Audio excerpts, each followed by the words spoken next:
అభివృద్ధికి ఢిల్లీ నుంచి నిధుల కొరత ఉండదు, నిజమైన అభివృద్ధికి, పెట్టుబడులకి. పోలవరం ప్రాజెక్ట్ కావచ్చు, జాతీయ రహదారులు కావచ్చు, రాజధాని నిర్మాణం కావచ్చు, పెట్రో కారిడార్ కావచ్చు, పారిశ్రామికీకరణ కావచ్చు. దాన్ని సద్వినియోగం చేసుకోవాలి. క్రమక్రమంగా ఆర్థిక భారం నుంచి బయటపడేందుకు జాగ్రత్తగా ఏర్పాట్లు చేసుకోవాలి. సార్ వైసీపీ పరిస్థితి ఏమంటారు సార్? వైసీపీ పని అయిపోయినట్టేనా సార్ ఆంధ్రప్రదేశ్లో? ఏ పార్టీని మీరు అట్లా అనుకోకూడదు. ఉదాహరణకి ఢిల్లీలో ఆమ్ ఆద్మీ పార్టీ ఓడిపోయింది, 22 సీట్లు వచ్చినాయి. అవును సార్. పని అయిపోయినట్టు 2% ఓట్ల తేడా. ప్రజాస్వామ్యంలో రాజకీయ శూన్యత ఉండదు. ఇప్పుడు ఉదాహరణకి ఢిల్లీలో కాంగ్రెస్ పార్టీ చాలా గట్టిగా సంస్థాగతంగా బలపడి ఆప్ పార్టీ బలం అంతా వారు తీసుకున్నారు. అప్పుడు ఆప్ పార్టీ పతనం కావచ్చు, అప్పుడు వారు ప్రధాన ప్రతిపక్షం కావచ్చు. అలా అవుతుంది. కానీ ప్రతిపక్షం లేకుండా ఉంటుంది అక్కడ. ఎవరు లేకపోతే మిమ్మల్ని తీసుకొస్తారు ప్రతిపక్షంగా. కాబట్టి ఇక్కడ కూడా మీకు వైకాపాకి 40% ఓట్లు వచ్చినాయి. మీరు మర్చిపోతున్నారు అది. వైసీపీకి నేను మొట్టమొదటి నుంచి చెప్పాను, ఎవరు నెగ్గినా ఎవరు నెగ్గకపోయినా వైసీపీకి 40% ఓట్లు గ్యారంటీ ఉంది. ఎందుకంటే సంక్షేమాన్ని పకడ్బందీగా అమలు చేశారు, దానిలో అనుమానం లేదు. కానీ అది తప్ప ఇంకేమీ చేయాలి. బటన్ నొక్కడం తప్ప ఇంకా పరిపాలన లేదనుకున్నారు. దివాళా తీసే పద్ధతులు, అవినీతి, గోండాగిరి ఇవన్నీ వచ్చినాయి. కానీ సంక్షేమ విషయంలో బ్రహ్మాండంగా చేశారు. 40% ఓట్లు ఉన్నాయి వాళ్ళకి. కాబట్టి ఒక ప్రధాన ప్రతిపక్షం 40% ఓట్లు ఉన్నప్పుడు మూడో పార్టీ పెరిగే పరిస్థితి కనిపించినప్పుడు, కాంగ్రెస్ పార్టీ పెరిగింది అనుకోండి ఆంధ్రప్రదేశ్లో, సార్ దీన్ని అవకాశంగా తీసుకుని మరి రకరకాల వ్యూహాలతో ఈ వైసీపీ ఓట్లందరినీ ఆకట్టుకున్నారనుకోండి, అప్పుడు పరిస్థితి వేరుగా ఉంటుంది. అదేం కనిపించట్లా. కాబట్టి మీరు ఏ పార్టీని కూడా అది అంతరించిపోతుందని కూడా పొరపాటు అవుతుంది. సార్ అలాగే తెలంగాణ రాష్ట్రంలో 4th సిటీ నిర్మాణమే ధ్యేయంగా కాంగ్రెస్ ప్రభుత్వం ముందుకెళ్తుంది సార్. అది ఈ 4 ఏళ్ల లోపు సాధ్యమే అవకాశం ఉందంటారా సార్? ఇప్పుడు ఒక్కరోజు జరగకపోవచ్చు, కానీ మంచి పథకాలు వేస్తే కాలక్రమేణా భవిష్యత్తు జరుగుతుంది. కానీ నా ఆందోళన ఏమిటంటే అంతా హైదరాబాద్ చుట్టుపక్కల ఆలోచిస్తున్నారు. మంచిదే, మనంతా హైదరాబాద్లో ఉన్నాం. అవును సార్. అంటే ఇక మిగతా తెలంగాణలో వాళ్ళంతా కూడా చిన్న అల్పాదాయంతో 10,000 12,000 రూపాయల వచ్చే వాళ్ళంతా కూడా హైదరాబాద్ చెత్త పట్టుకు రావాలా? నిలబడి లేకుండా ఇక్కడ దుర్భర దారిద్ర్యంలో బతకాలా? ఎక్కడో ఒక చోట ఉండి 15 కిలోమీటర్ల రోజు ప్రయాణం చేసి 10,000 కోసం పనిచేయాలా? ఒక్కరోజు పని లేకపోతే పస్తులు ఉండాలా? ఒక్కరోజు జబ్బు చేస్తే సంక్షోభం రావాలా? ఆలనా పాలన లేకుండా. అలా కాకుండా తక్కువ నైపుణ్యం, తక్కువ ఆదాయం వచ్చే వాళ్ళకి ఎక్కడిక్కడ ఉపాధి కల్పన కోసం చిన్న చిన్న పట్టణాలు కూడా పెంచామనుకోండి, మీకు మీ ఊరి దగ్గరలోనే పట్టణం ఉన్నట్టయితే, అక్కడ ఉద్యోగం పనిచేస్తున్నట్టయితే ఆదాయం సరిపోతుంది. అక్కడ 15,000 వస్తే ఇక్కడ 50,000-40,000 వచ్చినట్లు లెక్క. అక్కడ ఆలనా పాలన ఉంటుంది. మీకు తెలిసిన వాళ్ళు, బంధువులు, మిత్రులు, తెలిసిన వాతావరణం ఉంటుంది. మూడోది కుటుంబంతో కలిసి బతకగలుగుతాం. అవును సార్. ఇక్కడ ఒంటరిగా బతకాల్సి వస్తాం. కాబట్టి ఎంతసేపటికి మనకు భూములు ఉన్నాయి కాబట్టి, మన ఇళ్ళు ఉన్నాయి కాబట్టి, మనం ఇక్కడ ఉంటున్నాం కాబట్టి, ఈ హైదరాబాద్ ఒక్కటే అనుకుంటే హైదరాబాద్ని బాగు చేయాలి, హైదరాబాద్ని బాగా గర్వించేట్టుగా అభివృద్ధి చేయాలి. కానీ దాన్ని మిగతా ప్రాంతాన్ని ఎలా చేయకూడదు. దీంతోపాటు ఎక్కడికక్కడ చిన్న పట్టణాల అభివృద్ధి, తక్కువ నైపుణ్యం ఉన్నవాళ్ళు ఈ లేబర్ ఇంటెన్సివ్ ఇండస్ట్రీస్లో ఉపాధి కల్పన కోసం అక్కడ 15,000-20,000 వచ్చినా కూడా బ్రహ్మాండంగా వచ్చినట్లు లెక్క. అలాంటి ఉపాధిని పెంచే ఏర్పాటు గ్రామాలకు దగ్గరగా ఉన్న పట్టణాల్లో చేసి పట్టణీకరణ నమూనా మారకపోతే అంతా హైదరాబాదు అది మంచిది కాదు. సార్ అలాగే తెలంగాణలో 10 మంది బీఆర్ఎస్ ఎమ్మెల్యేలు కాంగ్రెస్ పార్టీలో చేరడం జరిగింది. ఇప్పుడు వాళ్ళు న్యూట్రల్గా ఉండిపోయారు సార్. వాస్తవానికి ప్రభుత్వానికి వ్యతిరేకంగా మాట్లాడుతున్నారు మహిపాల్ రెడ్డి కానీ, దానం నాగేందర్ కానీ. సుప్రీంకోర్టులో కూడా చాలా ఫైట్ నడుస్తుంది సార్. ఏం చెప్తారు? 10 మంది ఎమ్మెల్యేలకు సంబంధించి ఉప ఎన్నిక రాష్ట్రంలో రాబోతుంది అంటారా? అది నేను చెప్పలేను. మనకి ఏమైందంటే పార్టీ ఫిరాయింపు నిషేధ చట్టం అనేది పేరుకు పెట్టినా కూడా అధికార పార్టీలోకి ఫిరాయిస్తే ఏమీ కాకుండా చూసుకున్నారు. ఎందుకంటే స్పీకర్ చేతుల్లో అధికారాలు. అవును సార్. స్పీకర్ అధికార పార్టీకి చెందిన ఆయన. ఇవన్నీ కూడా నిజంగా మీరు చట్ట ప్రకారం చేయాలంటే, రాజ్యాంగ ప్రకారం చేయాలంటే 3 నిమిషాల్లో చేయొచ్చు. కానీ 3 ఏళ్ళు పోయినా, పదవి కాలం పూర్తయినా కూడా జరగకుండా చూస్తుంది. ఈలోపు ఎన్నికలు అయిపోతే జనం మర్చిపోతారు, మళ్ళీ ఎలక్షన్కి వెళ్తారు. అలా అయిపోతుంది. అందుకనే నిజంగా దీన్ని అమలు చేయాలన్నట్టయితే మామూలుగా మిగతా అనర్హత ఉందనుకోండి, ఉదాహరణకి నేరస్తుడిగా శిక్ష పడింది, లేకపోతే దివాళా తీశారు, ఐపీ పెట్టారు, లేకపోతే మరొకటి, ఇలాంటి కారణాలు ఉన్నట్టయితే రాజ్యాంగం ఏం చెప్పిందంటే ఎన్నికల సంఘం నివేదిక ఆధారంగా ఎమ్మెల్యే అయితే రాష్ట్ర గవర్నరు, ఎంపీ అయితే దేశ రాష్ట్రపతి ఆయన తొలగిస్తారు వాళ్ళని చెప్పారు. ఎన్నికల సంఘం ఇచ్చిన నివేదిక శిరోధార్యము అని చెప్పారు. ఆ రకంగా పెడితే అప్పుడు న్యాయం జరుగుతుంది. అది ఎలాగో పెట్టే ఆలోచన లేదు. కాబట్టి ఈ లోపల రాజకీయంగా వాళ్ళ బలం ఉన్నంతగా నడుపుతూ ఉంటారు. 4 ఏళ్ళు కూడా గడిచిపోతాయి అంటారు సార్. ఇక 4 ఏళ్ళు గడుస్తుందో కాదు, చూద్దాం ఏమవుతుందో. కానీ చాలా చోట్ల మన అనుభవం ఏంటంటే పెద్దగా ఈ పార్టీ ఫిరాయింపు నిషేధం కాగితం మీదే కానీ ఇంతవరకు పనికొచ్చిన దాఖలాలు లేవు. పార్టీ ఫిరాయింపులు ఆగిన దాఖలాలు కూడా లేవు. సార్ గతంలో బీఆర్ఎస్ ఉన్నప్పుడు బీఆర్ఎస్ టీడీఎల్పీని విలీనం చేసుకుంది, సిఎల్పీని విలీనం చేసుకుంది సార్. కానీ ఇప్పుడు వాళ్ళు చాలా టఫ్ ఫైట్ చేస్తున్నారు సార్ అక్కడ సుప్రీంకోర్టులో. అదే ఇప్పుడు ఎవరి సందర్భాన్ని బట్టి వాళ్ళ ఆలోచన మారుతూ ఉంటుంది. నీవు నేర్పిన విద్య నిర్దాక్షణ వీళ్ళు అంటారు, మేము ఇంకో రకంగా చేసాం మీరు మరి అన్యాయం చేశారని వాళ్ళు అంటారు. ఇది మామూలు. సార్ బీఆర్ఎస్ మొన్న లోక్సభ ఎన్నికలకు సంబంధించి బీఆర్ఎస్కు చాలా చోట్ల మెజారిటీ కోల్పోయింది సార్. కాంగ్రెస్ వర్సెస్ బీజేపీగా ఉండే, అలాంటిది బీఆర్ఎస్ మళ్ళీ పుంజుకుంది చాలా యాక్టివ్గా. ఒకవైపు కవిత, మరోవైపు కేటీఆర్. నేను చూస్తే కవిత కేసీఆర్ పాలన ఐఫోను, రేవంత్ రెడ్డి పాలన చైనా ఫోన్ అని చెప్పి ఆమె కామెంట్ చేసింది. అంటే నలుగురు వాళ్ళు ఫైట్ చేస్తున్నారు సార్, కౌంటర్స్ ఇస్తున్నారు. వేరాజ్ కాంగ్రెస్ లో రేవంత్ రెడ్డి ఒక్కరే కౌంటర్ ఇస్తున్నారు. వ్యక్తిగతమైన రాజకీయాల్లోకి వెళ్ళవన్నీ వాళ్ళ పార్టీ వ్యూహాలు వాళ్ళు చూసుకుంటారు, నాకు అనవసరం. కానీ మనం గుర్తించాల్సింది ఏంటంటే సార్, మన ప్రజాస్వామ్యంలో, మన ఎన్నికల వ్యవస్థలో ప్రధానంగా 2 పార్టీలకే స్థలం ఉంది. అందుకే నేను అసెంబ్లీ ఎన్నికల ముందు చాలా స్పష్టంగా మళ్ళీ చెప్పాను, నిజమైన పోటీ జరుగుతోంది టీఆర్ఎస్కి ఇంకో పార్టీకి మధ్య కాదు, కాంగ్రెస్కి బీజేపీకి మధ్య. ఏ పార్టీ రెండో పార్టీకి నిలబడితే వాళ్ళు ప్రధాన ప్రతిపక్షం అవుతారు, అప్పుడు ఎన్నిక టీఆర్ఎస్కి వాళ్ళకి మధ్య అవుతుంది. అప్పుడు మొదట్లో కొంతకాలం పాటు బీజేపీ అనిపించారు ఉప ఎన్నికల వాటిలో. అవును సార్. కానీ జనరల్ ఎలక్షన్ వచ్చేసరికి బీజేపీ వెనక్కి వెళ్ళింది. అవును సార్. ప్రజల మనసులో కాంగ్రెస్, కాబట్టి ప్రధాన పోటీ కాంగ్రెస్కి. అలా ఇప్పుడు కూడా కాంగ్రెస్ అధికారంలో ఉంది. అవును సార్. ప్రధాన పోటీ జరగబోయేది ముందు మొట్టమొదటి స్థాయిలో పోటీ బీజేపీకి, టీఆర్ఎస్కి లేదా బీఆర్ఎస్కి మధ్య. అంటే ప్రజల దృష్టిలో రెండో పక్షం ఎవరని. అప్పుడు ఆ తర్వాత ఎవరైతే రెండో పక్షంగా వస్తారో కాంగ్రెస్కి వాళ్ళకి మధ్య పోరాటం జరుగుతుంది. సహజంగానే ఎవరి ప్రయత్నాలు వాళ్ళు చేసుకుంటారు. Okay sir. సార్ ఫైనల్గా రాష్ట్రంలో రీసెంట్గా జరిగిన ఒక చిలుకూరు బాలాజీ టెంపుల్లో ప్రధాన అర్చకుడు రంగరాజన్ పైన హిందూ ముసుగులోనే వెళ్ళి వాళ్ళు బెదిరించడము, వాళ్ళ సైన్యంలో చేరాలి అని చెప్పి ఆయన పైన కొంచెం భౌతికంగా కూడా దాడి చేయడం జరిగింది సార్. మీరు కూడా చూసి ఉండొచ్చు. ఇప్పుడు ఇవాళ పేపర్లో కొంచెం హెడ్డింగ్ చూశాను నేను, నాకు వివరం తెలియదు సార్. ఖచ్చితంగా హింసను ఎవరు ఏ సందర్భంలో ప్రయోగించినా కూడా దాన్ని మనం తీవ్రంగా నిరసించాలి. ప్రజాస్వామ్యంలో హింసకి తావులేదు. ఒకవేళ మీకేమన్నా ఆందోళన ఉన్నా కూడా, అభిప్రాయ భేదాలు ఉన్నా కూడా, నాకు తెలియదు ఇక్కడ విషయం ఏంటో కూడా. సార్ అంబేద్కర్ చాలా స్పష్టంగా చెప్పారు, ప్రజాస్వామ్య రాజ్యాంగం వచ్చిన తర్వాత ఓటు హక్కు, వాక్ స్వాతంత్రం, వాటి ద్వారా మీరు అభిప్రాయ భేదాలని మనం పరిష్కరించుకోవాలి. కానీ హింసకి, ఆటంకానికి, బంధులకి, రస్తారోకోలకి ప్రజాస్వామ్యంలో తావు లేదు. కాబట్టి దాన్ని ఏ రకమైన బేషరతుగా నిస్సందేహంగా మనం గ్రహించాలి అలాంటి సంఘటనలన్నింటినీ కూడా. ఇక ఈ సందర్భంలో నాకు విషయం ఏంటో తెలియదు సార్, అంతకని చెప్పలేను సార్. 2009 ఎన్నికలు అవి చాలా స్పెషల్ ఎన్నికలు అని చెప్పుకోవచ్చు సార్. ఎందుకంటే అవి ఉమ్మడి రాష్ట్ర చివరి ఎన్నికలు సార్. ఆ ఎన్నికల్లోనే మొట్టమొదటిసారి మీరు అసెంబ్లీకి వెళ్ళారు, మెగాస్టార్ చిరంజీవి గారు అసెంబ్లీకి వెళ్ళారు, ప్రస్తుత ముఖ్యమంత్రి రేవంత్ రెడ్డి కూడా మొట్టమొదటిసారి అసెంబ్లీకి వెళ్ళారు సార్. ఆ రోజు అసెంబ్లీ వాతావరణం ఏ విధంగా ఉండే సార్? అప్పుడు 2 రకాలుగా. అప్పుడు తెలంగాణ ఉద్యమం ఉధృతిలో ఉన్నది. రాజశేఖర గారు పోగానే, రాజశేఖర గారు ఉన్నంతకాలం ఒక రకంగా ఉండేది, కొద్ది కాలమైన ఉన్నది.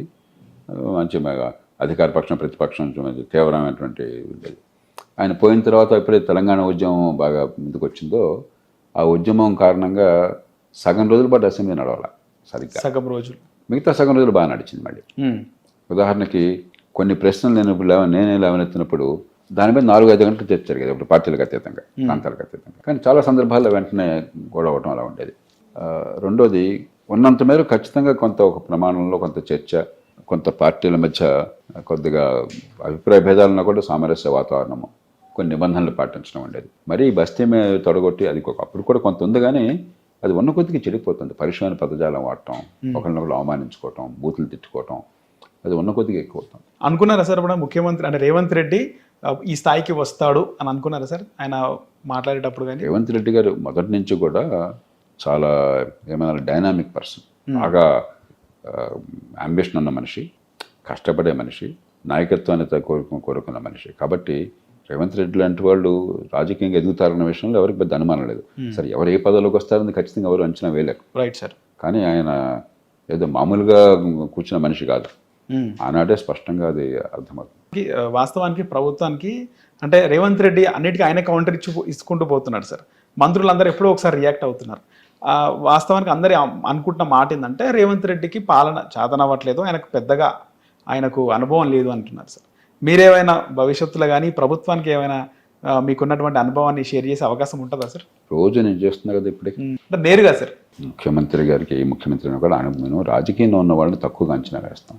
మీకు చాలా తెలివితేటలు, ఎంతో కొంత సమాజం పట్ల అవగాహన, కొంత మమకారం, మంచి జరగాలన్న కోరిక, అన్ని వర్గాలను కలిగిపోయే శక్తి లేకపోతే రాజకీయంలో ఇంతకాలం నిలదొక్కోవాలి ఎవరు కూడా. రాజకీయం బయట ఉన్నవాళ్ళు చాలా తేలిగ్గా వీళ్ళు చాలా ఏం తెలియదు, చదువు లేదు, వాళ్ళకి బుర్ర లేదు అంటే అనుకుంటారు. ఇది వాస్తవం కాదు. ముందు మనకు కొంచెం రాజకీయ పార్టీలో అభిప్రాయ భేదాలు ఉండొచ్చు. వాళ్ళు చేసిన దాన్ని తప్పు చేస్తే విమర్శించవచ్చు, నేను విమర్శిస్తాను. కానీ రాజకీయాన్ని చులకనగా చూడద్దు.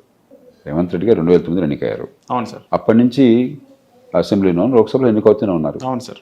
మరి ఆయన పార్టీ కాకుండా కాంగ్రెస్ పార్టీలోకి వెళ్ళి నాయకత్వాన్ని తీసుకున్నారు. ఎన్నికల్లో గట్టిగా పోరాడారు, ప్రజల మద్దతు పొందారు. వీళ్ళందరినీ మీరు చులకనగా అనుకుంటే ఎట్లాగా? వాళ్ళకి ఏం అసలు అవగాహన ఉండదు, వాళ్ళకి ఏం తెలియదు అనుకుంటే ఎట్లాగా? ఏ పార్టీ అయినా సరే. కాబట్టి మనం కొంచెం ప్రజాస్వామ్యంలో ఎన్నికైన నాయకుల పట్ల గౌరవంతో ప్రవర్తించాలి. రెండోది, కాంగ్రెస్ పార్టీలో జాతీయ స్థాయిలోనేమో అందరూ ఒకే కుటుంబానికి ఒకే వ్యక్తికి పట్టం కడతారు. రాష్ట్రాల్లో మళ్ళా గొల్లలు పడతారు. అది పెద్ద కొత్త లేదు. అది ఇప్పుడు ఎలా ఉందో నాకు తెలియదు, అవి ఉండుంటాను నాకు తెలియదు. అంటే నేను లోతుకి నేను వెళ్ళని పట్టించుకోండి. నేను ఎందరో మిత్రులే నాకు, ఈ పార్టీగా నా పార్టీగా. అవును సార్. మనకు కావాల్సింది రాష్ట్ర హితమే తప్ప వ్యక్తుల మీద మనకి అనవసరం. సార్, రేవంత్ రెడ్డి గారు ఆయన ఎమ్మెల్యేగా ఎంపీగా గెలిచారు కానీ ఎప్పుడు మంత్రి అవ్వలేదు సార్, నేరుగా ముఖ్యమంత్రి అయినాడు. సో ఆయన పాలన ఏ విధంగా ఆయనకు సాధ్యమవుతుంది సార్? ఆయన మోదీ గారు డైరెక్ట్గా ముఖ్యమంత్రి అయ్యాడు. ఆయన మోదీ గారు ఎమ్మెల్యే అవడంతో ముఖ్యమంత్రి అయ్యాడు, ఎంపీ అవుతున్న ప్రధానమంత్రి అయ్యాడు. ఆ కారణంగా పాలన కుంటుపడింది అని అంటారా? ఓకే. ఎన్టీ రామారావు గారు డైరెక్ట్గా ముఖ్యమంత్రి అయ్యారు. అవును సార్. కాబట్టి ఖచ్చితంగా అనుభవం అంటే కొంత ఉపయోగం ఉంటుంది. కానీ నాయకత్వ లక్షణాలు ఉండాలి తప్ప అవగాహన, సమాజం పట్ల అవగాహన, నాయకత్వ లక్షణాలు, మరి 10 మందిని కలుపుకుపోయేటువంటి శక్తి సామర్థ్యాలు అవి చూడాలి. కానీ అవి డైరెక్ట్గా అయినారా, అనుభవం ఉందా అన్నది అది కొంత ఉపయోగపడుతుంది, కానీ అదంత ముఖ్యం కాదు. సార్, చివరిగా మీరు స్థాపించినటువంటి లోక్సత్తా పార్టీ మళ్ళీ భవిష్యత్తులో ఈ స్థానిక సంస్థల ఎన్నికల్లో అయినా ఏమైనా పోటీ చేసే అవకాశం ఉందా సార్? నేను ఎందుకు పార్టీ పెట్టామో చెప్పాను, ఎందుకు ఎన్నికల్లో పోటీ చేస్తున్నామో చెప్పాను, ఎందుకు ఎన్నికల్లో పోటీ మానుకున్నామో కూడా చెప్పాను. దీనిలో ఎక్కడ రహస్యం కానీ కుట్రలు కానీ ఉండవు. లోక్సత్తా పార్టీ పెట్టినప్పుడు నాకు తెలుసు అధికారం అసాధ్యమని. ఎందుకంటే మన ఎన్నికల వ్యవస్థలో 3వ పార్టీకి దాదాపు అసాధ్యం. ఆప్కి ఢిల్లీలో అధికారం రావడం అనేది, తర్వాత పంజాబ్ రావడం అనేది సాధారణ విషయం కాదు. అది కొన్ని అసాధారణ పరిస్థితుల వల్ల, అక్కడున్న ప్రత్యేక పరిస్థితుల వల్ల. రెండోది, చాలా సమర్థులైన వాళ్ళు చాలామంది అక్కడ ఢిల్లీలో దీనికి సిద్ధపడి పార్టీలో పనిచేయడానికి సిద్ధపడ్డారు. ఆ పరిస్థితుల నేపథ్యంలో వచ్చింది. అది చాలా సాధారణమైన సంఘటన. అది జరగదు అంత తేలిక, నాకు తెలుసు ఆ సంగతి. కానీ నేను ఆశించింది ఏమిటంటే 10% మంది ఓట్లు వేస్తారు నిలకడగా. ఆలోచించేవాళ్ళు, యువత, మధ్యతరగతి, కాస్త ఈ కులాలు, పార్టీలు, పక్షపాతాలు పక్కన పెట్టి దీర్ఘకాల భవిష్యత్తు కోసం ఓటేస్తారు. నిలకడగా 10% ఓట్లు వేస్తే చాలు. దాన్ని ఎలా మార్పుగా మార్చాలో నాకు తెలుసు. కానీ అనుభవం ఏమైంది? 2% ఓట్లే పడ్డాయి. హైదరాబాద్లో 9-10% ఓట్లు వచ్చినాయి. కానీ గ్రామీణ ప్రాంతాల్లో 1% వచ్చింది. మొత్తం మీద 2% ఓట్లు వచ్చినాయి. 2% ఓట్లు చాలు. మీరు ప్రధాన రాజకీయ పార్టీలను ఆలోచనింపజేసి, అరే ఈ మార్పు జరగకపోతే మునిగిపోతామనే భావం కలగాలి, ఈ మార్పు జరగకపోతే దేశం నష్టపోతుందని అర్థం కావాలి.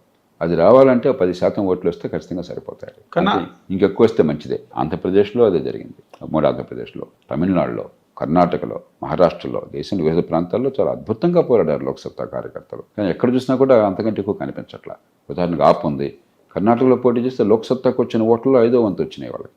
కాబట్టి 3వ పార్టీ అందులో డబ్బు హంగు లేకుండా, ప్రచారం లేకుండా, డబ్బులు పంపిణీ లేకుండా, అబద్ధాలు ఆడకుండా మీకు ఓట్లు రావడం అంత ఆషామాషి కాదు. అది లేనప్పుడు ఈ ప్రయాస వృథా. అదే ప్రయత్నాన్ని ఇప్పుడు నేను ఆనాడు ఈనాడు నాకు తేడా లేదు. ఎన్నికైనా ఎన్నికపోయినా నా ప్రయత్నం అదే, నా పోరాటం అదే, నా భాష అదే. నేనాడు మరి ఇదే బట్టలు వేసుకున్నాను, ఇదే భాష మాట్లాడి, ఇదే పనులు చేశాను. నేను దేశంలో మార్పు కోసం చేస్తుంది. ఎన్నికల్లో వల్ల ఫలితం ఈ పద్ధతికి లేనప్పుడు మిగతా పద్ధతుల్లో చేద్దాం. కానీ ఆ రోజుల్లో చాలా మంది మీ వెంట నడవడానికి సిద్ధపడ్డారు సార్. అవే ఉండే. ఇప్పటికి కూడా నాకంటే మీరు చెప్పాలి, ఏ విషయం మీద నిజం ఎవరు చెప్తున్నారు, పనికొచ్చేది ఎవరు చెప్తున్నారు అన్న ప్రశ్న అడిగితే బహుశా ఎవరికి మెజారిటీ వస్తుందో రాష్ట్ర ప్రజలకు తెలుసు. అవును సార్. అది వేరు, ఓటు వేరు. మనం కన్ఫ్యూజ్ అవుతున్నాం. ముఖ్య నాయకులు ఎవరైనా అప్పట్లో మిమ్మల్ని ఫాలో అవ్వడం ఇలాంటివి జరిగినాయి సార్ 2009లో? పేర్లు అనవసరం. చాలా మంది ముందుకు వచ్చారు మంచి ఉద్దేశంతో. కొంతమంది కలిసి నడిచారు, కొంతమంది వెనక్కి వెళ్ళిపోయారు వాళ్ళ కారణాలు. ఇవన్నీ పేరు నేను ఎప్పుడు ఇలాగా పేర్లు బయట పెట్టి ఇంకోటి ఇబ్బంది పెట్టి ఆ రకమైన మనిషిని కాదు, నాకు అర్థం కాదు. Right sir. ఎవరి నిర్ణయాలు వాళ్ళు తీసుకుంటారు. కానీ మనం అర్థం చేసుకోవాల్సింది ఏంటంటే, ఇందాక చెప్పాను ఒక మాట, ప్రజల్లో నమ్మకం ఉండటం వేరు, ఓటు పడడం వేరు. మన దేశంలో ఓటు వేయాలంటే సామాన్యుడు చాలా ప్రలోభాలకు గురవటం ఒకటి. డబ్బులు ఇవన్నీ మనకు తెలుసు, కులం, మతం ఇవన్నీ ఉంటాయి. అది కాకుండా నాకు అండగా బలమైనటువంటి పార్టీ నిర్మాణం లేకపోతే నేను ఓటు వేయలేను అనే పరిస్థితికి వచ్చాను. ఎందుకంటే ఏ చిన్న పని కావాలన్నా మధ్యవర్తి కావాలి. అందుకని ప్రతి ఊళ్ళో ఈ పార్టీలు ఎలాంటివైనా కూడా ప్రతి ఊళ్ళో ఆ ఊరి జనాభాను బట్టి 10 మంది, డజన్ల మంది కార్యకర్తలు, ఒక్కొక్క నియోజకవర్గంలో కొన్ని 100 మంది, కొన్ని 1000 మంది కార్యకర్తలు గ్రామాల్లో. ప్రతి పనికి జనానికి అందుబాటులో ఉంటాం. నిజాయితీ రాజకీయంలో అది సాధ్యం కాదు. వాళ్ళందరికీ నేను దారిలో చూపెట్టను, వాళ్ళకి భోజనాట్లో పెట్టను నేను. అరే ఈ కాంట్రాక్టులు తీసుకుంటారా, ఇదిగో ఇది ఈ పనులు చేసుకుంటారా, ఈ పైరువేలు చేసుకుంటారా అని చెప్తే అది చేస్తే మనం కూడా ఆ పార్టీలకు అయిపోయాం కదా. అవును సార్. మనం కొంచెం లోతుకి వెళ్ళాలి. ఈ పార్టీలు దుర్మార్గులు కాదు. వాళ్ళు ఈ కార్యకర్తల్ని నిలుపుకోలేకపోతే పార్టీలు నడవు. నిలుపుకోవాలని చెప్పంటే మరి చట్ట ప్రకారం చేయడం సాధ్యం కాదు. అవును సార్. ఒక పార్టీ కార్యకర్తలను పోషించుకోవాలంటే ప్రధాన పార్టీలు ఎలక్షన్లో 25-30 కోట్లు అవుతుందో మనకు తెలుసు. మిగతా టైంలో నెలకి 15-20 లక్షలు ఖర్చు పెడుతున్నారు. మీకు ఆ సంగతి తెలుసా? ప్రత్యక్షంగా తెలంగాణ అంటారా? తెలంగాణ సార్. నేను మొదటి నుంచి చెప్తూ వచ్చాను, చాలా ఎక్కువగా హామీలు ఇచ్చి ఆర్థికంగా చిక్కుల్లో ఇరుక్కున్నారు. తెలంగాణ చాలా ఆర్థికంగా బలమైన రాష్ట్రం. చాలా మంచి తలసరి ఆదాయం ఉంది. గత 10 ఏళ్లలో బాగా దాదాపు 3 రెట్లు పెరిగింది. హైదరాబాద్ నగరం ఒక మిగతా రాష్ట్రంతో పోలిస్తే హైదరాబాద్ చాలా పెద్ద నగరము, చిన్న రాష్ట్రం. ఎప్పుడైతే ఒక ఆర్థికంగా ఎదుగుతున్న హైదరాబాద్ నగరం ఉందో ఆర్థిక వనరులకు ఇబ్బంది లేదు. 1,16,000 కోట్ల రూపాయల మిగులుతో ప్రారంభమైన రాష్ట్రం ఇది. దేశంలో అతి ఎక్కువ మిగులున్న రాష్ట్రం తెలంగాణ. సపరేట్ అయినప్పుడు 14 ఆర్థిక సంఘాల లెక్కల ప్రకారం 5 ఏళ్లలో 1,16,000 కోట్ల రూపాయలు మిగిలిన్నది. ఓకే. ఈవేళ నెల జీతాలు ఎట్లానే కంగారు పడే పరిస్థితి వచ్చిందని చెప్పంటే హామీలు ఎక్కువగా ఇచ్చి ఎలాగో గెలుపుంటే చాలు అని చెప్పిన ఉద్దేశంతో ఆర్థికంగా చిక్కుల్లో పడ్డారు. దాని నుంచి బయటపడాలి.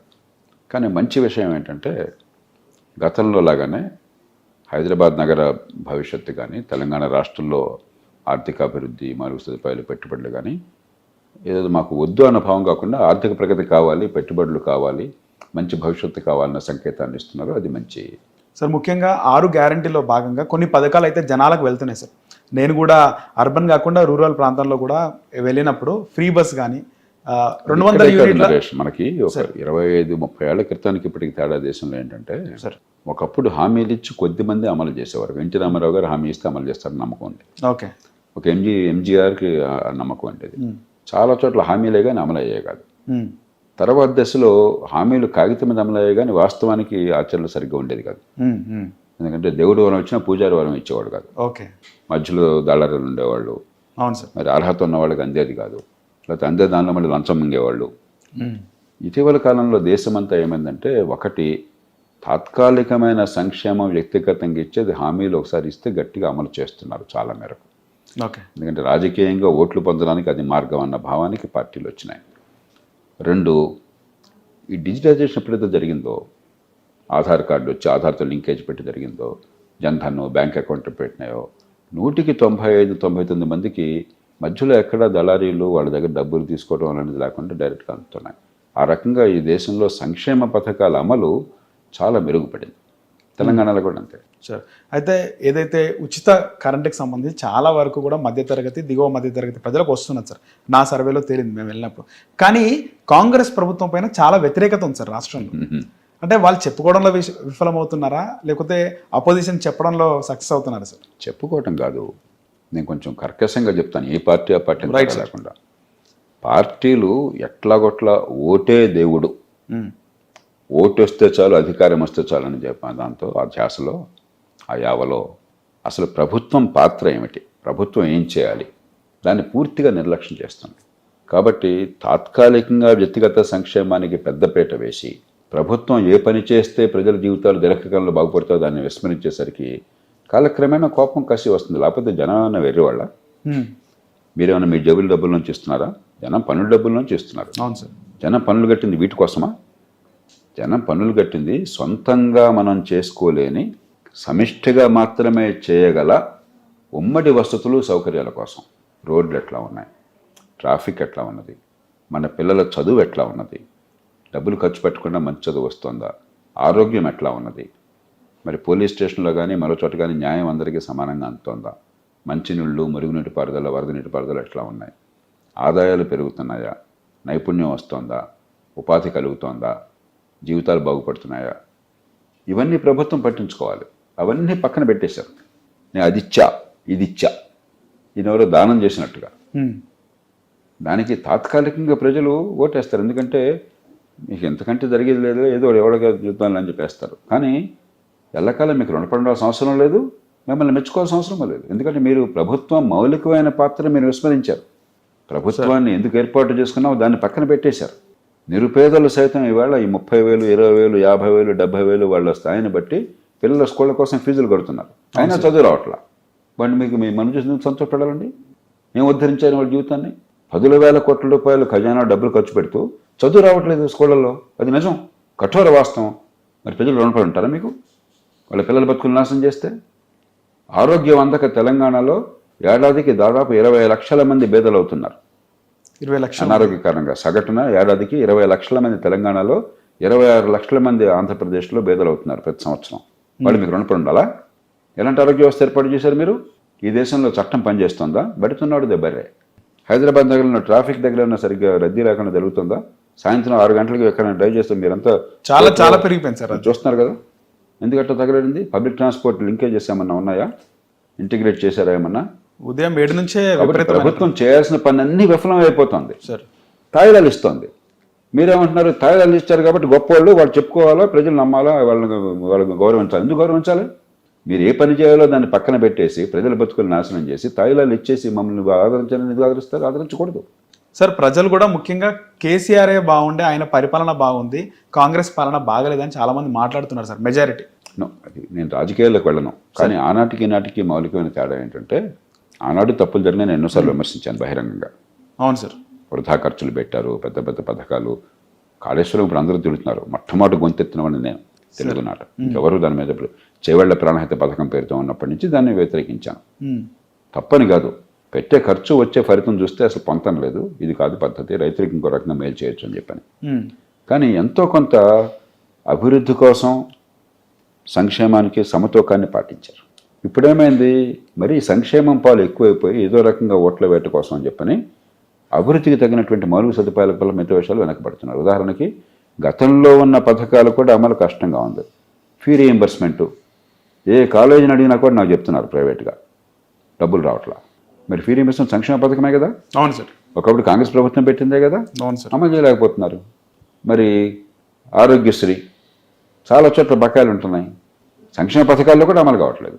మిగతా అభివృద్ధి ఖచ్చితంగా వెనకబడింది, మౌలిక సదుపాయాలు వగేరా. మరి సహజంగా ప్రజల నుంచి మరి ఆ గొంతు వినిపించకపోతే దేశం బాగుపడుతుందా? ప్రజాస్వామ్యంలో ప్రభుత్వం చేయవలసిన పని చేయకపోతే ప్రజలు గొంతు విప్పాలా, ఏ పార్టీ అయినా కూడా. అది కూడా లేకపోతే ఇంక దేశాన్ని కాపాడుకోగలమా? సార్ ముఖ్యంగా ప్రజలకి ఎన్నికల్లో హామీలు కావాలా సార్, డెవలప్మెంట్ కావాలంటారా? ఖచ్చితంగా దీర్ఘకాల అభివృద్ధి. ఇప్పుడు ఈవేళ పరగడిపోయి మళ్ళీ పరగడిపోయి కదా. ఇవాళ మీరు భోజనం పెట్టారు, నా సృష్టిగా భోజనం పెట్టారు, ఆకలి ఉందని చెప్పని. సంతోషం నరేష్, థ్యాంక్ యూ, మంచి భోజనం పెట్టావు అన్నాను. రేపు మళ్ళీ ఆకలి వేస్తుందా లేదా? అవును సార్. సమస్య పరిష్కారం అయిపోయిందా? అందుకే చైనీస్ సామెత ఏం చెప్తారు? ఆకలి కొన్నవాడి ఖచ్చితంగా మనం కడుపు నింపాలి, వద్దంట్లా నేను. కానీ అదే పరిపాలన అనుకుంటే అంతకంటే పొరపాటు ఇంకొకటి లేదు. నిజంగా దీర్ఘకాలంలో వాళ్ళకి కావాల్సింది, వాళ్ళు ఇవాళ చేపలతో భోజనం వండించడమా చైనీస్ సామెతలో చెప్పేది వాళ్ళు, లేకపోతే చేపలు పట్టడం నేర్పి ఒక గాలాన్ని ఇవ్వటమా, వాళ్ళనో గాలాన్ని ఇవ్వటమా? ఏది ముఖ్యం? గాలం ఇవ్వటమే సార్.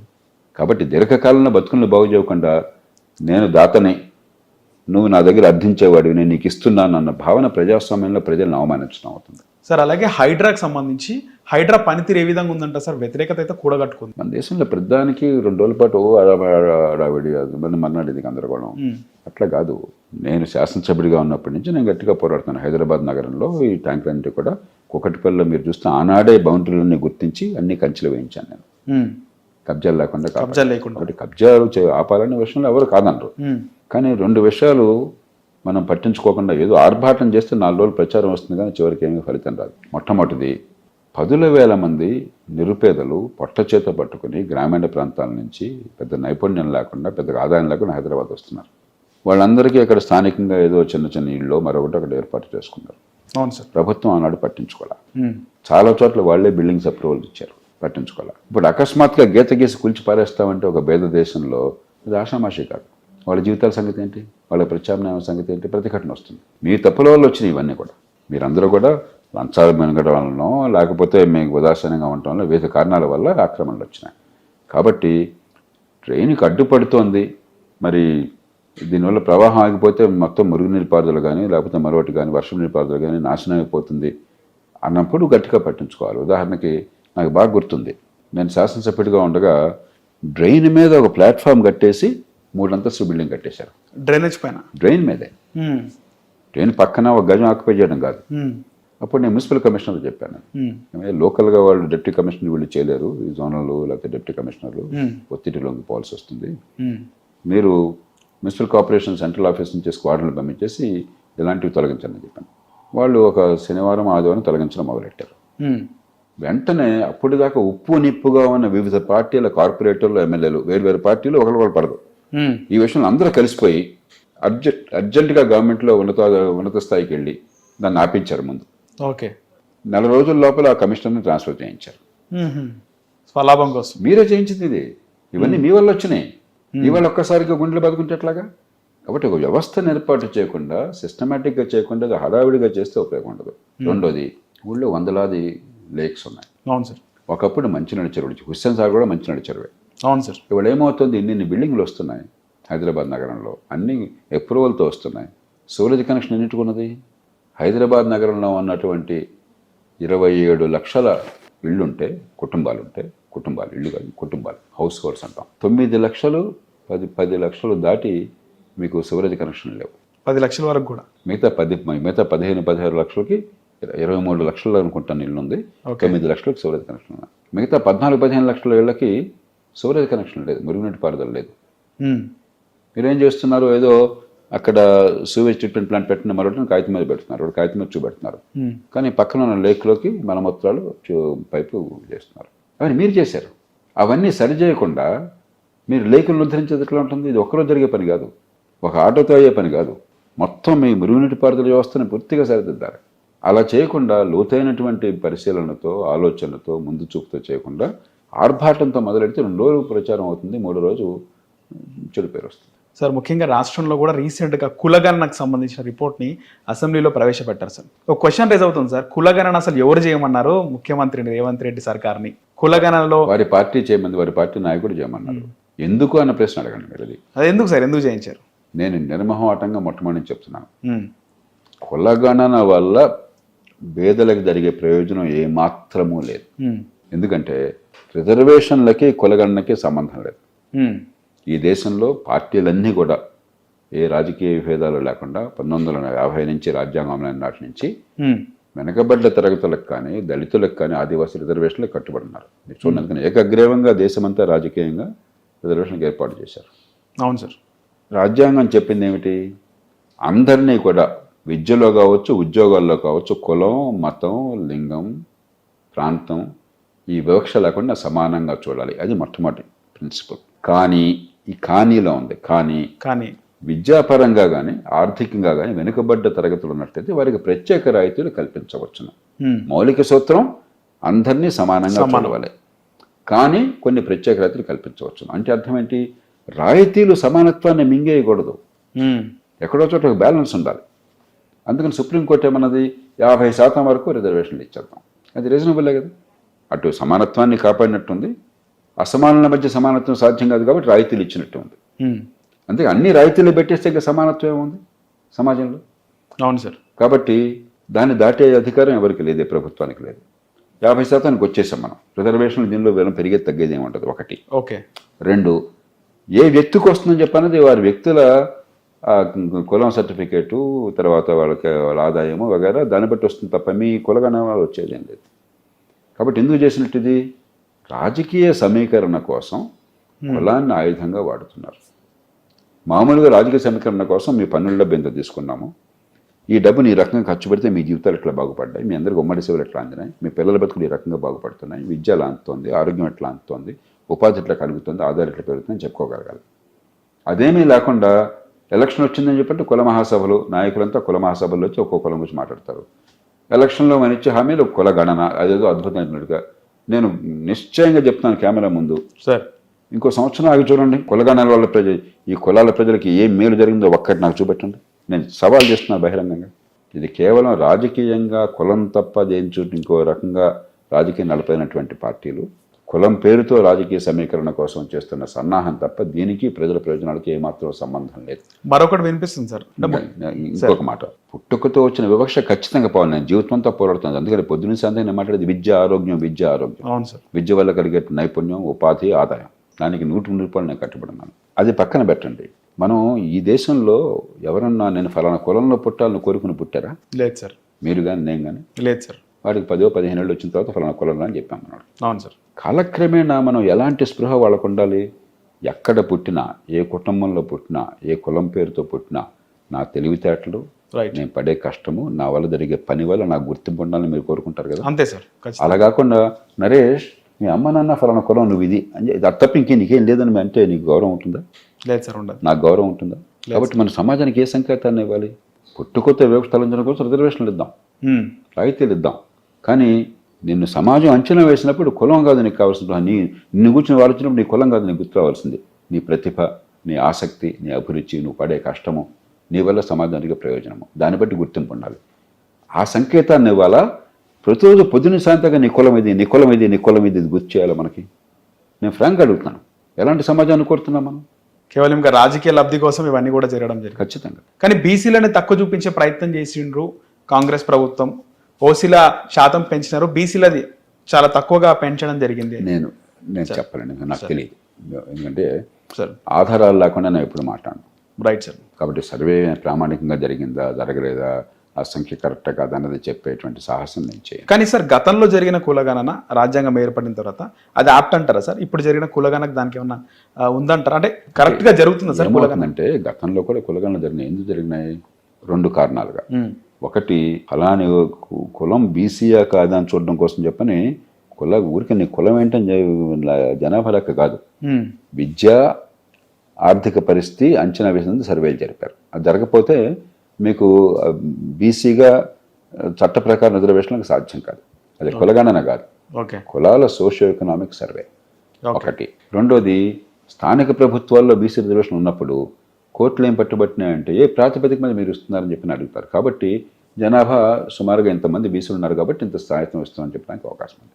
ఈ రకంగా చేశారు తప్ప కులం చుట్టూ సమాజాన్ని తిప్పే ప్రయత్నం కొంత ఉంటుంది కులగణన చేసినప్పుడు. కానీ వెనకాల ఉన్నటువంటి ఉద్దేశం కులం చుట్టూ సమాజాన్ని తిప్పడం కాదు, రాజకీయ సమీకరణ కోసం కాదు, ఆ ప్రత్యేక పరిస్థితుల్లో చేశారు.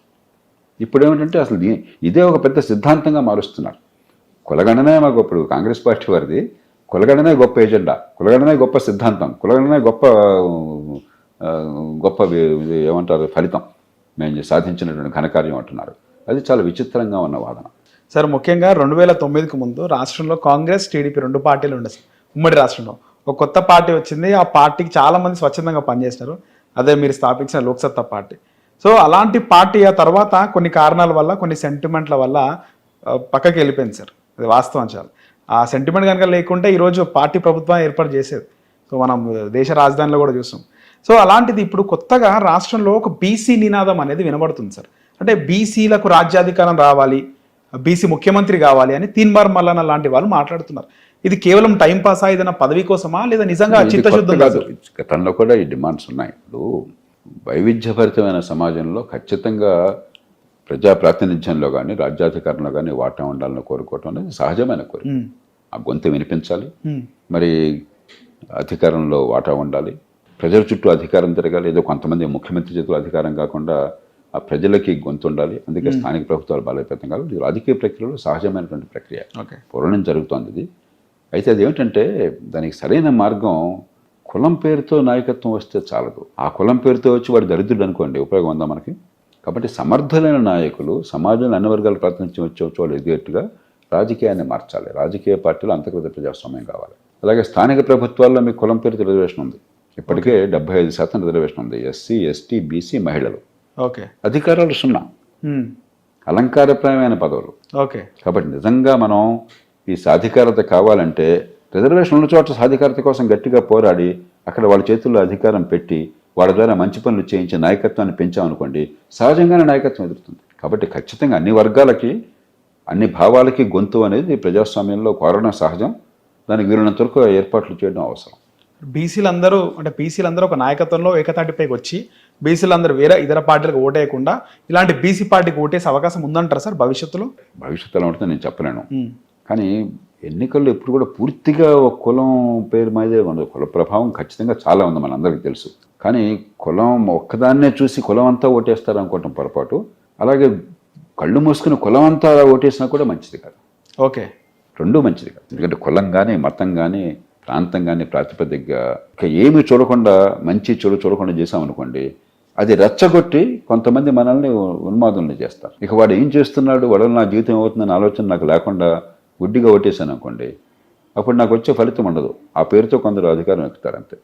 కాబట్టి ఖచ్చితంగా కులం అనేది ఒక అంశం అవుతుంది, కానీ దాని చుట్టే రాజకీయం అన్నది అది సరైన పద్ధతి కాదు, ఫలితాలను ఇవ్వదు. రెండోది, ఏ కులమైనా మతమైనా సరే, ఏ వర్గమైనా సరే, గ్యారంటీగా వాళ్ళందరూ ఈ పార్టీకి ఓటేస్తున్నారు అనుకోండి, సార్ వేరే పార్టీకి గ్యారంటీగా ఓటు వేరు అనుకోండి, రెండు రకాలుగా నష్టపోతారు. ఓకే, ఏ విధంగా సార్? ఓటు పొందే పార్టీ ఎట్లాగా నాకు ఓటేస్తారు కదా, ఇంకా అడిగేం చేయక్కర్లేదు. నేను ఓటు పొందని పార్టీ ఎట్లాగా నాకు ఓటేరుగా, ఇంకా వాడు నాకెందుకు, వాళ్ళకి నేనేం చేస్తా? చూసారా మీరు, రెండు రకాలుగా నష్టపోతారు. కాబట్టి ప్రాతినిధ్యం గొంతు వేరు. ఓ కులం పూర్తిగా ఒక పార్టీ కట్టుబడి ఉంటే ఆ కులాలకే నష్టం. నేను కొంచెం నిజాయితీగా చెప్తున్నాను. Right sir. సో అన్ని వర్గాల నాయకత్వం ఉండాలంట సార్ ప్రభుత్వం. ఉండాలి. తర్వాత మనం కూడా ఓటు ఎవరికి వేస్తామన్నది సందర్భాన్ని బట్టి, మన అంచనాన్ని బట్టి, మన నిర్ణయాన్ని బట్టి, వాళ్ళు చేస్తున్న వారి పరిపాలన మీద మన అంచనాన్ని బట్టి మనం ఓటు ఎవరికైనా వేయొచ్చు అన్న భావం కలిగితేనే వాళ్ళు భయపడతారు, మిమ్మల్ని పట్టించుకుంటారు. గ్యారంటీగా ఓటు పడుతుందనుకుంటే ఓటు పడేవాడు పట్టించుకోడు, ఓటు పడనేవాడు పట్టించుకోడు, మీరు బానిసలైపోతారు. సార్ రీసెంట్గా కేంద్ర ప్రభుత్వం ప్రవేశపెట్టిన బడ్జెట్కి సంబంధించి ముఖ్యంగా ఒక ట్యాక్స్ని కూడా తీసుకురావడం జరిగింది. అది మధ్యతరగతి ప్రజలకి ఏ విధంగా ఉపయోగపడుతుంది సార్? లాభం అంటారా, నష్టం అంటారా? ఆదాయ పన్ను ఎంత ఎక్కువ మినహాయింపు ఉన్న దేశం, పెద్ద దేశాల్లో ఇంకొకటి లేదు. అమెరికాతో మీకు పోలికిస్తాను మీ ఉదాహరణకి. ఓకే, మనం అమెరికాతో పోల్చినప్పుడు డాలర్ విలువ 88-87 రూపాయలు లెక్కెట్టకూడదు.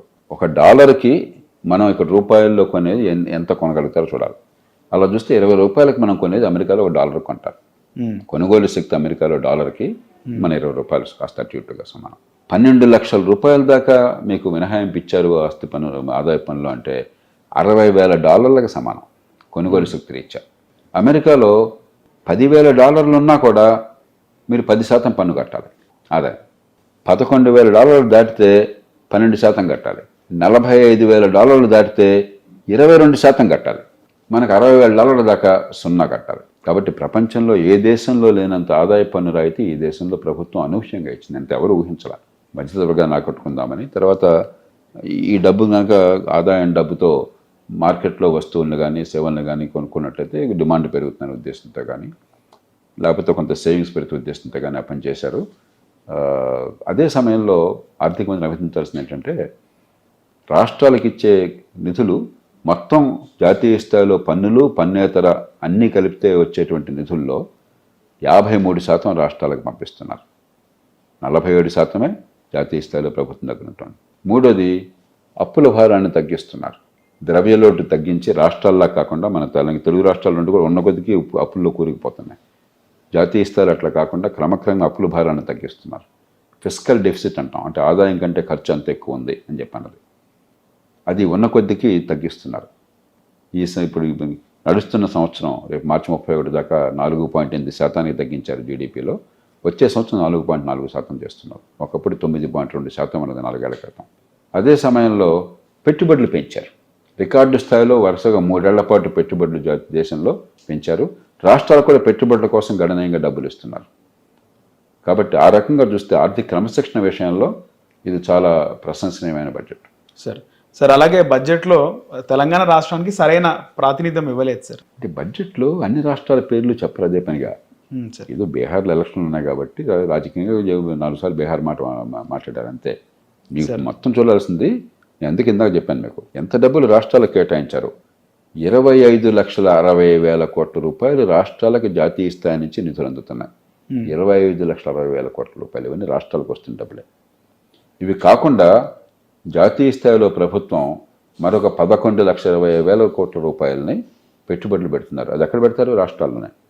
అంటే 36,81,000 కోట్ల రూపాయలు జాతీయ స్థాయి నుంచి రాష్ట్రాల్లో ఖర్చు అవుతుంది. ఇది ఏదో రాష్ట్రంలో ఖర్చు అవుతుంది కదా. అవును సార్.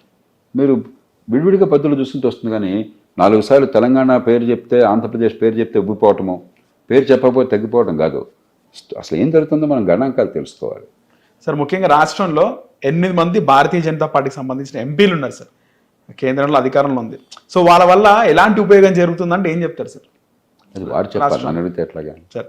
అంటే ఏమైనా జరుగుతుందని సార్ సంవత్సరం దాదాపు సంవత్సరం ఖచ్చితంగా ఇప్పుడు మన దేశంలో అంటే ఏ పార్టీ అధికారంలో ఉన్నా కూడా రాష్ట్రంలో జిల్లాల విషయం కావచ్చు, దేశంలో రాష్ట్రాల విషయం కావచ్చు, ఎవరికి అన్యాయం చేయలేరు. మనం ఆ స్థాయి దాటిపోయాం. సార్ ఒకప్పుడు అట్లా ఉండేది. ఒకప్పుడు ప్రధానమంత్రి గారు మరొకరు తలుచుకుంటే ఇందిరాగాంధీ దగ్గర కాలంలో ఇతర కాలంలో ఈ రాష్ట్రంలో కావాలంటే ఇచ్చేవాళ్ళు, ఇంకో రాష్ట్రం కాదంటే కాదనేవాళ్ళు. ఒక రాష్ట్రంలో కావాలంటే పెట్టుబడి పెట్టేవాళ్ళు, ఇంకో రాష్ట్రం లేదు. అంత ఇష్టం వచ్చినట్టు లైసెన్స్ రాజ్యం ఉండేది. ఇప్పుడు అట్లా కాదు. ఇప్పుడు అన్ని రాష్ట్రాలకి ఒక ప్రత్యేక ప్రతిపత్తి ఉన్న కొన్ని రాష్ట్రాలకి కొన్ని ప్రత్యేకంగా 11 రాష్ట్రాలు ఉన్నాయి. ఈశాన్య భారతంలో రాష్ట్రాలు, తర్వాత సిక్కిము, ఆ తర్వాత ఉత్తరాఖండ్, హిమాచల్ ప్రదేశ్, జమ్మూ కాశ్మీర్, ఈ వేరు. అన్ని పార్టీలు ఏ అంగీకారానికి వచ్చినా వాళ్ళకి ప్రత్యేకంగా కొంత ఇచ్చేస్తారు. మిగతా రాష్ట్రాలంటికి కొన్ని పద్ధతుల ప్రకారం అండలు వెళ్ళిపోతాయి. ఒకళ్ళు ఎక్కువ ఒకళ్ళు తక్కువ ఉండదు. కాబట్టి పూర్వకాలంలో లేదు. ఆ పరిస్థితి పూర్తిగా దాటిపోయాం. సహజంగానే పార్టీలు ఒకటి దేశంలో న్యాయం జరగాలి, కొంత ఫార్ములా ప్రకారం చేయాలి. రెండోది రాజకీయంగా మన పరపతి పెంచుకోవాలి, ప్రభావం పెంచుకోవాలి. ఈ 2 కారణాలతో సహజంగానే గట్టిగా పోటీ పడతారు. అలాగే రాష్ట్రం లోపల కూడా ఇప్పుడు కొన్ని జిల్లాలు మాకు రాలేదంటారు. అది వాస్తవం కాదు. అది మన దేశంలో వనరుల్లో పంపిణీ వరకు చాలా నిజాయితీగా సమర్థంగా జరుగుతుంది. వనరుల వినియోగం ఎట్లా ఉందో అది వేరే విషయం. దానిలో అవినీతి ఎంత ఉంది, సద్వినియోగం చేస్తున్నారా, మూర్ఖ పథకాలు ఉన్నాయో అది వేరే విషయం. కాబట్టి ఇవన్నీ ఊరికేంటి ఏదో మాట్లాడుతుంటాం మనం, దీని వాస్తవాలు కాదు. సార్ దేశ రాజధాని ఢిల్లీలో వేశారు. ప్రజలు భారతీయ జనతా పార్టీ వైపు ఉన్నట్టు తెలిసింది. మొన్న వాళ్ళ తీర్పు కూడా భారతీయ జనతా పార్టీకి ఓటు వేయడం జరిగింది. కానీ చాలా వరకు కూడా ఆమ్ ఆద్మీ పార్టీ కూడా ఈసారి గెలుస్తుంది, ముచ్చటగా 3వసారి హ్యాట్రిక్ కొడుతుందని కూడా సర్వేలు వచ్చినాయి. సార్ ఏం చెప్తారు సార్ ఈ రిజల్ట్ పైన? అంటే మన ఎన్నికల వ్యవస్థ first past the post system అంటాం. అంటే ఒక కోటి ఎక్కువ ఉంటే గెలుపు, ఒక కోటి తక్కువ ఉంటే ఓటమి. అప్పుడు ఏమవుతుందంటే కొద్దిపాటి ఓట్ల తేడా ఉన్నా కూడా సీట్ల సంఖ్య చాలా పెద్ద ఎత్తున మార్పు ఉండొచ్చు. అవును సార్. మనకి అందిన సమాచారం ప్రకారం, తుది సమాచారం నేను చూడలేదు, వస్తే 2% తేడా ఉంది 2 పార్టీలకు మధ్య. 2% ఓట్ల శాతం 2% తేడా. కానీ సీట్ల శాతం వచ్చేసరికి 48-22 అయింది. అవును సార్. మన ఎన్నికల వ్యవస్థ అట్లాంటిది. కాంగ్రెస్ పార్టీ పెద్దగా బరిలో లేకుండా పోయే కొద్దిపాటు తప్ప.